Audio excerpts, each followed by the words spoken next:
میری بہن نے کہا کہ یہ کشادہ رزق کے لیے کیا وظیفہ اختیار کیا جائے۔ دیکھیں، ایک چیز ہوتی ہے برکت اور ایک چیز ہوتی ہے کثرت۔ یہ جو برکت ہوتی ہے نا، یہ بڑی اہم چیز ہے اور اسی کا ہمیں اللہ تعالیٰ سے سوال کرنا چاہیے۔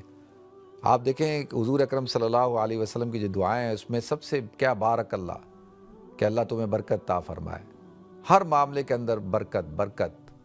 تو برکت کیا ہوتی ہے کہ آدمی کے پاس بظاہر کوانٹٹی کم ہوتی ہے رزق کی، مال کی، لیکن اس کے سارے کام چل رہے ہوتے ہیں اور وہ ماشاءاللہ بڑی اچھی زندگی گزار رہا ہوتا ہے، کوئی مسائل کا سامنا کرنا نہیں پڑتا اس کو، کوئی بیماری نہیں ہے، کوئی ایکسٹرا خرچے نہیں ہیں، کوئی ایشو نہیں ہے، ہر چیز بہترین چل رہی ہے، تو اس کو کہتے ہیں برکت ہے، اس کے مال میں برکت ہے۔ اسی طرح انسان کی زندگی میں برکت ہوتی ہے، اوقات میں برکت ہوتی ہے، ہر چیز میں برکت مانگنی چاہیے۔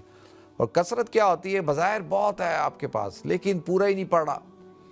اب دیکھیں، ایک گھر میں میں ایک فیملی کو جانتا ہوں کہ بھائی میاں بھی کام کرتا ہے، بیوی بھی کام کرتی ہے، بچیاں دو وہ بھی کام کرتی ہیں اور ایک بیٹا بھی کام کرتا ہے، تو گھر کے کتنے لوگ ہو گئے؟ 4-5 لوگ ہو گئے گھر کے کام کرنے والے، اور 5 لوگ کام کر رہے ہیں، فل ٹائم کام کرتے ہیں، لیکن اینڈ میں وہ کہتے ہیں جی ہمارے پاس تو قرضے ہی ختم نہیں ہو رہے، ہمارے تو مسئلے حل نہیں ہو رہے۔ اب آپ مجھے بتائیں کہ 5 لوگ جس جگہ جس گھر میں کام کرتے ہیں اور ایک ساتھ رہتے ہوں، اور وہ کم سے کم یہ میں نے ان سے یہ تو نہیں پوچھا کہ بھائی ان کی کتنی بھائی کم سے کم تو 1500-2000 پاؤنڈ تو کماتے ہی ہوں گے نا، اس سے کم کیا ہوگا؟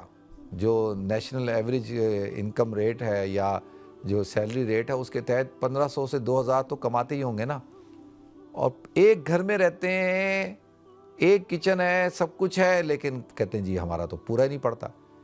تو اب ایسے لوگ جو ہے ان کو تو کسی کونسلر کے پاس جانا چاہیے نا، ایڈوائزر کے پاس جانا چاہیے، اس کو پیسے دینے چاہیے، 1 گھنٹہ لینا چاہیے، اس کو بولنا چاہیے مجھے ایڈوائز کریں جی۔ آپ دیکھیں نا کہ بھئی کیا وجہ ہے، کیوں برکت نہیں ہے، آپ کی کن چیزوں کے اندر آپ جو ہے وہ فضول خرچی ہے، کوئی سوچ سمجھ کے بغیر پیسے خرچ کیے جا رہے ہیں ان نیسیسری۔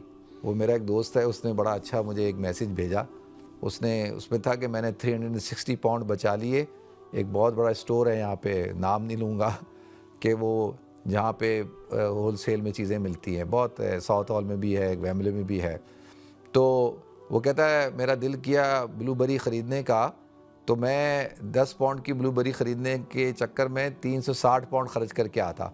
وہ کہتا میں نے تو بھائی اپنے 360 پاؤنڈ بچا لیے، بازار کی جو ہائی اسٹریٹ کی ایک فروٹ شاپ سے جا کے 2 پاؤنڈ کی وہ خرید لی۔ تو آپ کیا کنٹرول ہی نہیں ہے، آپ کا کنٹرول ہی نہیں ہے، آپ کی ڈیزائرز کا، آپ کی ابھی تک حوث ختم نہیں ہو رہی، حرص ختم نہیں ہو رہی، بھوک ختم نہیں ہو رہی، اور جو ہے کپڑے پہنے، ایک کپڑا ہے گھر میں، کپڑوں کے انبار ہے، جوتوں کے انبار ہیں، گروسری خریدنے جا رہے ہیں، 10 پاؤنڈ کی چیز لینے گئے، 100 پاؤنڈ خرچ کر کے آ گئے، اور کسی قسم کا آپ نے کوئی سسٹم نہیں بنایا ہوا، نظام نہیں بنایا ہوا، تو آپ کے پیسے کہاں پورے ہوں گے؟ پھر تو پیسے پورے ہونے والے نہیں ہیں، کیونکہ آپ کا تو کوئی طریقہ کار ہی نہیں ہے۔ تو اور کیا ہے؟ برکت نہیں ہے۔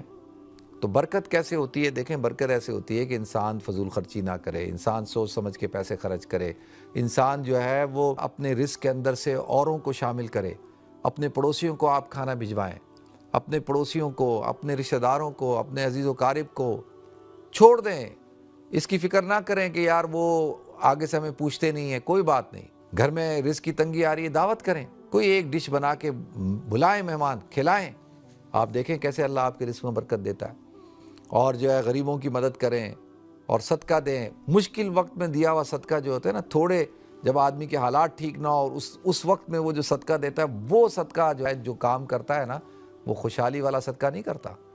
ایک آدمی ہے، اس کا 1 لاکھ پاؤنڈ ہے، اس میں سے اس نے 100 پاؤنڈ دے دی، تو کون سی کمال کی بات ہے؟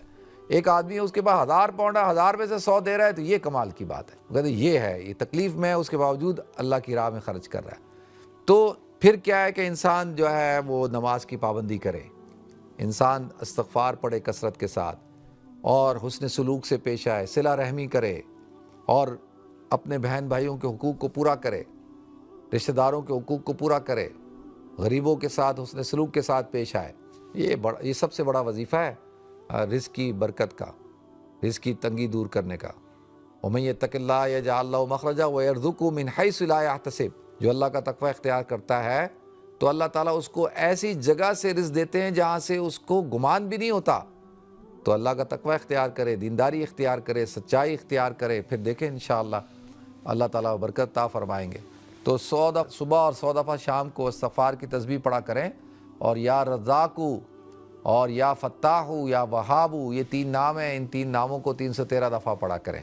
انشاءاللہ آپ دیکھیں اللہ تعالیٰ کھول دے گا اپنے رزق کے دروازوں کو. اللہ وہاب ہے, اللہ خوب عطا کرے گا. اللہ تعالیٰ رزاق ہے, اللہ خوب دے گا.